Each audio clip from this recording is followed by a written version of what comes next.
All right, so this is LAVS. This is Hanging with LAVS. We have my good friend, Anthony Anthony Napolitan. The first time I saw my hair is flowing, by the way. He's killing it today. He's killing it. One of the first times I ever saw you was in Portland contest, and you had curly hair. That's when you turned pro, right? Like when I met you? Yeah, I mean, as far as like mainstream contests go, the going into 2006 was well, actually in 2005 was when Dew Tour started. So I rode the open qualifiers, and I only got to like Kentucky and Denver, and then I didn't have enough points to like go on the rest of the tour.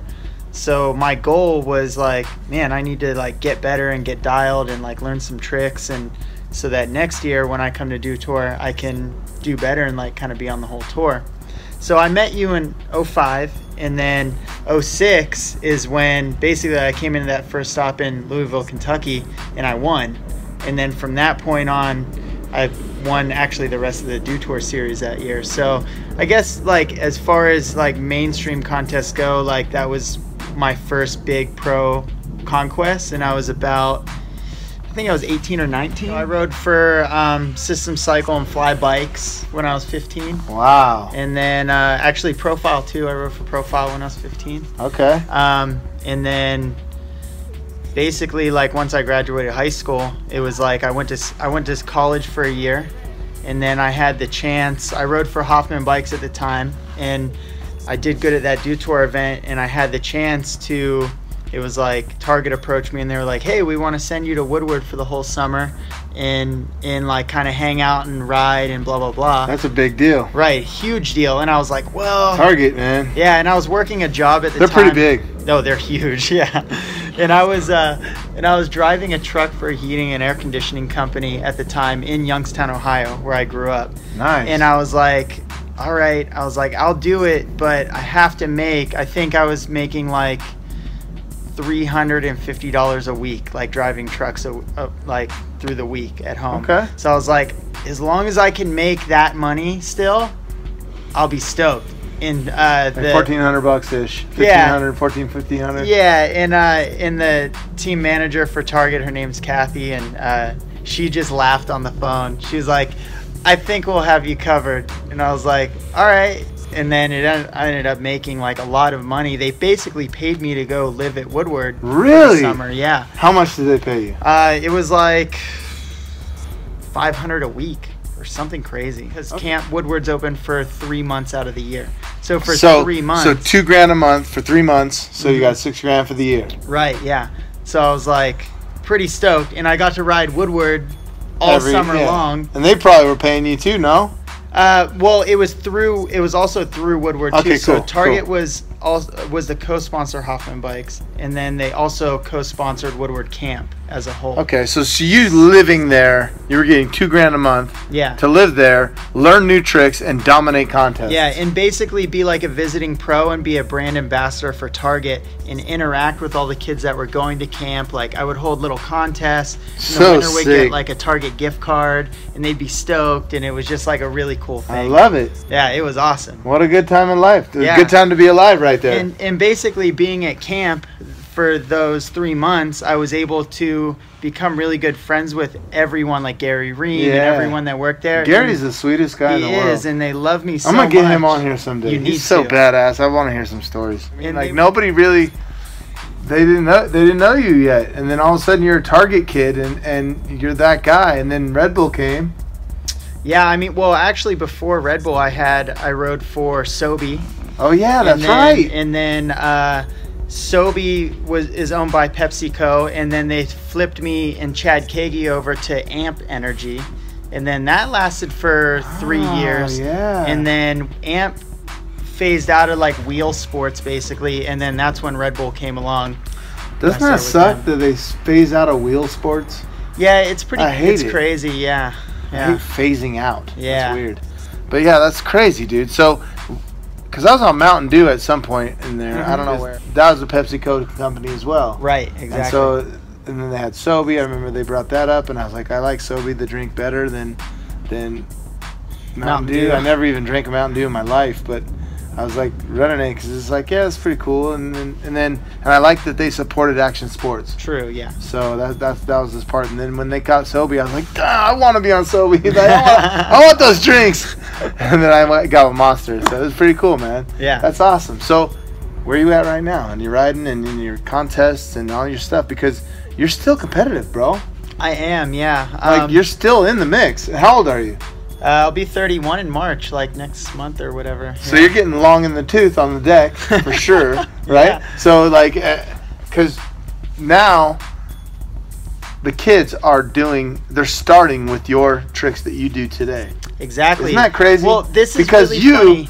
Were like coming up with stuff that I never even dreamed of. Hey, this is really funny you mention this because a couple weeks ago we did a dirt contest in Arizona, and I was watching this dude ride. His name's Colt Walker. He's like an up-and-coming dude. He's a really good bike rider. He's like inventing tricks now, you know? And during his run, he did a 360 bar spin, catch, bar spin to late tail whip. And I watched him do it, and I was like, holy crap. I was like, I was the first person to ever do that trick. Right. I did it at a Dew Tour. Circle. Right. I did it at a Dew Tour Best Trick Contest. And I won like $5,000 or something. And I was like, holy crap, like Colton just did that trick.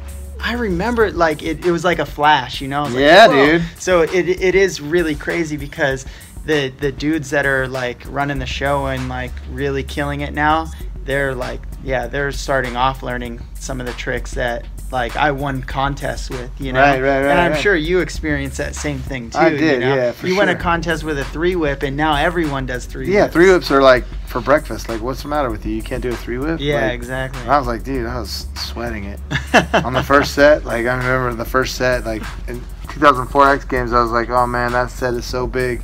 2017, and now contests are there's a bunch of little kids coming up, a bunch of badass kids coming up, and the industry is weird. It's in a weird place. Like it is, yeah. The money's weird. I mean, companies are coming in and out of BMX, and I don't like that. You know what I mean? Yeah, it's the last few years have definitely been it's been a tough spot to be in BMX because it seems like a lot of companies are kind of disappearing, and it's harder to come across sponsorships, and a lot of the sponsorships that are there are really not good. You know.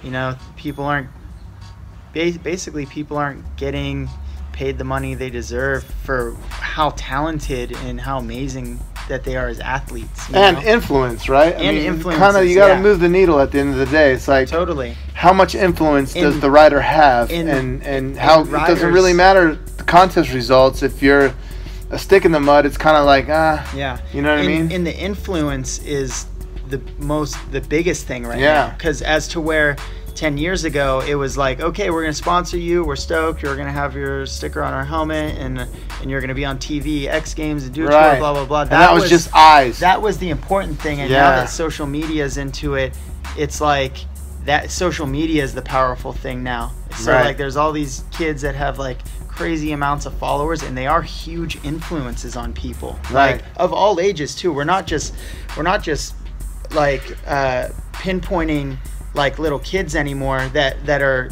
going to be potential buyers of BMX bikes, you know what I mean? We're pinpointing like guys that are your age, guys that are 50, kids that are 10, like 18-year-olds, like what were you trying to say? Very vast. What were you trying to say, bro? My age? Your age, yeah. 40 years young, you know? God damn it. My age too. I'm 30. I'm just 10 years behind you or whatever. So no, bro. Let's just get it real. Okay, you're 31. I am 31. Yeah, I'm getting there. So, and how did you become such a nice kid? Because you're the nicest dude, like the sweetest, friendliest BMX kid. I would say. Ohio. First of all, you come from Ohio. I do, yeah. And I have never met anybody from Ohio that I didn't like. I swear to God, my insurance guy's from Ohio. His name's Frat Boy. He's funny as hell. There's a lot of badass dudes. I mean, Ohio's a good place to grow up, but I think a lot of my influence comes from my mom. Like because when I was young, my dad passed away, so my mom basically raised me. I was 9. My brother. And how did he die? leukemia. Really? Well, so he had leukemia, but he actually died because he got pneumonia. So he died from pneumonia. But basically, I was 9, and my brother's 5 years younger than me, and my sister's 6 years younger than me. So my mom raised us all from, really young. Yeah. Right. And it wasn't really a big deal for me because I had grown up so fast from 9 to high school, basically. Right. I was like man of the house, basically, So, so being able to do that, it like nothing is really a big shock for me. I don't really have like anything that I'm taken back by. You know what I mean? Right. I feel like I've lived a lot for how long You do seem very even-keeled. Like, exactly. Like if something happens, it's not that I'm numb to it, but I'm just like, that's life. It's really just all it is. That's life, That's right. Like for me, like death is a thing where I don't really get emotional about it. It's like if someone close to me dies, I'm like, it might sound cold-hearted, but I'm like, well, that's life. I mean, it's a bummer that happened, but